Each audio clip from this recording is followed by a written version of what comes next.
De Louis Faidherbe à De Gaulle, en passant par Mitterrand, Macron, Bernard-Henri Lévy, Sékou Touré, Tahirou Sarr, Ibé Traoré, Abdourahmane Tiani, Nathalie Ambe, toutes ces personnes ont en point commun la stigmatisation des Fulbe.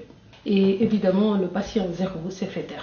La colonisation, la France et les héritiers qui continuent le travail. En fait, comme je dis toujours, le Poulo est devenu le nègre des Africains. N'importe qui peut se lever un matin et se prendre pour un spécialiste des Fulbe. Il peut décider de dire que le Poulo est originaire d'un endroit ou pas.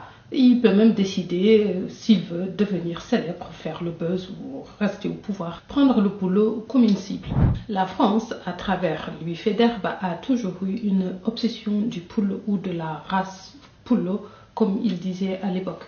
Une obsession que les héritiers de l'empire colonial français perpétuent.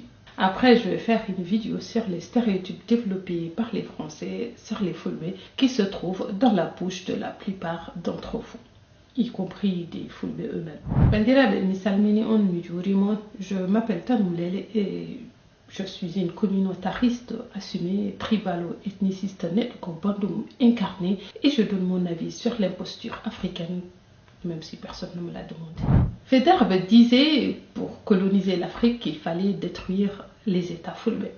S'ils ont pu coloniser l'Afrique, c'est qu'ils ont trouvé une solution pour détruire les Fulbe. Faidherbe a écrit une œuvre immense sur l'Afrique, mais ce qu'il a écrit des Fulbe dépasse toute considération d'un peuple à vaincre comme les autres. D'ailleurs, tous les ethnologues européens et africains se sont basés pour la plupart sur ses écrits. Je revois encore le sourire jaune de Ampateba qui affirme que personne ne connaît l'origine des Fulbe.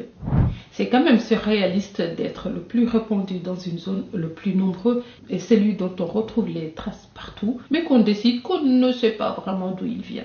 Ampateba a collaboré avec plusieurs ethnologues blancs. Ils ont eux-mêmes affirmé qu'on retrouve les traces des Fulbe depuis 7000 ans dans la région du Sahel. Cela veut dire qu'ils étaient là depuis beaucoup plus longtemps. Les colons ont projeté une image assez flatteuse des Fulbe, mais quand ils flattent les Fulbe, c'est une manière de se valoriser eux-mêmes.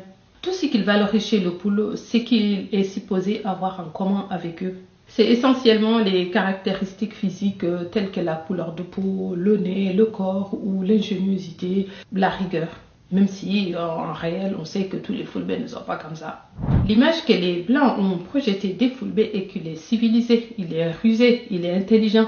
Donc c'est un ancien Blanc qui a dominé les Noirs, qui l'a civilisé. Mais l'idée n'était pas de flatter, l'idée était de stigmatiser le Poulo, en faire un étranger, un colon, un dominateur, même si on le flatte un peu au passage. Si on fait cela, c'est par rapport à qui en fait? Mais un rapport avec son frère, pas clair, pas fin, pas grand, et tout ce qu'on accole aux gens du Mandingue ou Bantou. Je rappelle que Mandingue veut dire être humain, tout comme Bantou, ou des termes imposés par la colonisation. La colonisation en a fait un nomade, un guerrier, un conquérant fourbe, le Machiavel du moment, descendant des Blancs. Le pire de tous les mensonges déversés sur les Fulbe, c'est celui de nomade, le plus dégueulasse, parce qu'il nie au Poulo sa véritable autochtonie. On le déracine littéralement et le laisse à la merci de la vindicte populaire.